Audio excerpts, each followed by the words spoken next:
ইয়াতে আৰু এইটোৱে 17 বছৰে এটিচিড হৈ আছিলে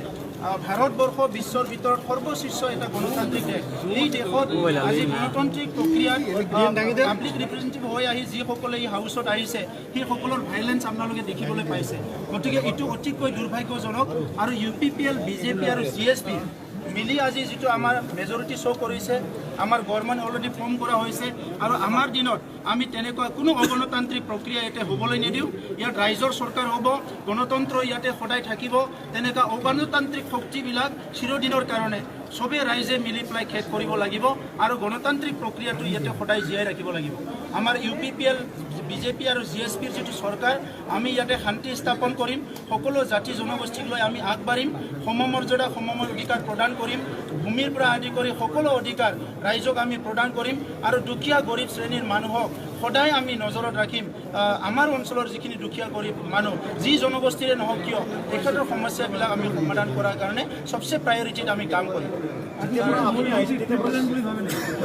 তেখেতসকলে প্ৰিপ্লেন কৰি আহিছে এই হাউচখন তেখেতসকলে সম্পূৰ্ণ হোৱাটো বিচৰা নাছিলে সেইকাৰণে আৰম্ভণিৰ পৰাই তেখেতসকলে ভাইলেঞ্চ কৰিছে আৰু অতি দুৰ্ভাগ্যজনক কথা তিনিবাৰকৈ চাৰিবাৰকৈ নিৰ্বাচিত হৈ অহা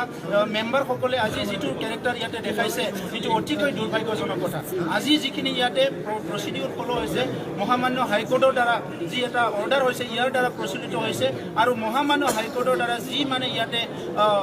যেটো প্ৰচিডিউৰ ইয়াতে ফলো কৰিছে অনাৰেবল স্পিকাৰে এইটোকো ইন্টাৰাপ্ট কৰিছে এইটোও ভাইলেঞ্চ কৰিছে ইয়াতকে দুৰ্ভাগ্যজনক কথা আৰু একো নাই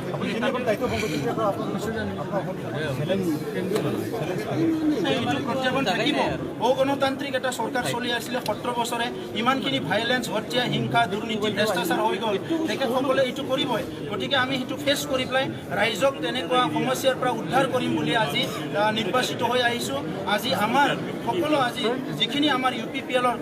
আজি ইয়াত নিৰ্বাচিত হৈছে ইয়াত সংগ্ৰামী নেতা গোবিন্দ বসুমতাৰী আছে ইয়াত সংগ্ৰামী নেতা ৰঞ্জিত বসুমতাৰী আছে BJPৰ তৰফৰ পৰা আজি গৌতম দাসকে আদি কৰি গণতান্ত্ৰিক প্ৰক্ৰিয়া বিশ্বাস কৰা কিছুমান যোগ্য ব্যক্তিসকলে নিৰ্বাচন হৈ আহিছে আৰু আমি একেলগে মিলি পেলাই BTR অঞ্চলক সকলো জাতি জনগোষ্ঠীলৈ আগবাঢ়ি যাম সুন্দৰ এটা প্ৰশাসন কৰিম আপুনি দুটা পঞ্চায়ত সমষ্টিৰ পৰা জয় হৈছিল যেহেতু 22 গৰাকী আপুনি পদক্ষেপ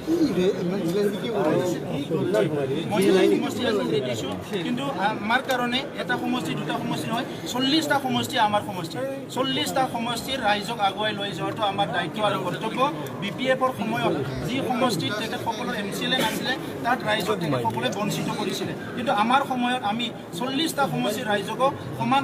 মৰ্যাদা সমান অধিকাৰ দিম কিন্তু আমাৰ তিনিটা দলৰ এটা প্ৰতিশ্ৰুতি মই কাতিৰাম বড়ো ডাঙৰীয়াক অধ্যক্ষ হিচাপে শুভেচ্ছা জনাইছোঁ আৰু অহা 5 বছৰত কাতিৰাম বড়ো ডাঙৰীয়াৰ নেতৃত্বত এটা সুন্দৰ আমাৰ কাউন্সিল চলিব সেইটো মই আশা কৰিছোঁ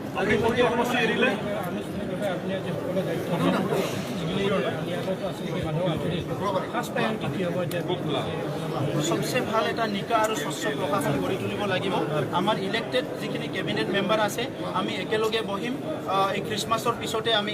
এদিন পিছতে আমি বহিম আৰু আমাৰ যিখিনি এডমিনিষ্ট্ৰেটিভ যিখিনি বিভিন্ন সমস্যা আছে এই সমস্যাবিলাক প্ৰায়োৰিটিত আমি সমাধান কৰিম তাৰপিছত যিবিলাক ৰাইজৰ কাৰণে আগতে যিবিলাক স্কিম ধৰা আছিলে যি স্কিমবিলাকৰ কোনো মানে নিয়ম নীতি ফলো কৰা নাই ৰাইজৰ যিখিনি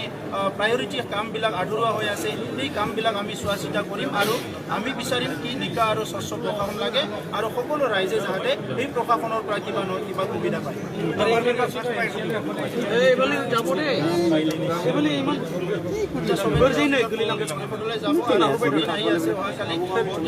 ৰাইজক শুভেচ্ছা জনাইছোঁ মই হাগ্ৰামা মহিলাৰী ডাঙৰীয়া আৰু তেখেতসকলৰ সদস্যসকলকো মই বৰদিনৰ শুভেচ্ছা জনাইছোঁ আৰু মই আশা কৰিছোঁ হাগ্ৰামা মহিলাৰী ডাঙৰীয়া আৰু তেখেতৰ যিবিলাক কৰ্মকৰ্তা আছে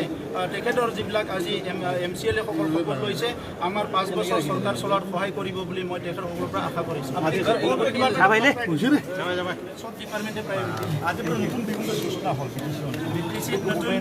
ঘোষণা হ'ল আজিৰ পৰা যাতে কোনো ভাইলেঞ্চ কৰিবলৈ সাহস নকৰে আৰু কোনো অশান্তি কৰিবলৈ যাতে সাহস নকৰে আৰু ইয়াৰ লগতে কোনো যাতে কৰাপশ্যন কৰিবলৈ সাহস নকৰে সেইটো আমি আহ্বান কৰিছোঁ আমি এসপ্তাহৰ ভিতৰতে কৰিম